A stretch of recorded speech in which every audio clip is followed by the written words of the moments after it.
2019 yıl Lada X-Ray avtomobili geldi sizlere dostlar. 75.000 kilometre tuttu maşın, krasikeleri 100% taza, metan gazları bu, opak suyetinden.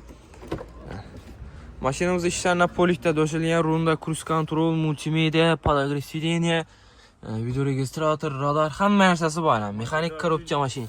Mezgar pultlar ham bor. 909 909 mezgar pultlar ham bor ekan mashinada. Dostlar. Salon kısımları ham toza duribdi. Arkasından podagrev sideniyalar, hamma narsasi ishlatibdi.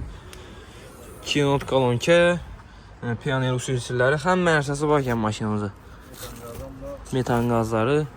Xullas tayyor maşin 75.000 yurt tuttu. 2019 yıl. Krasikeleri 100% taza.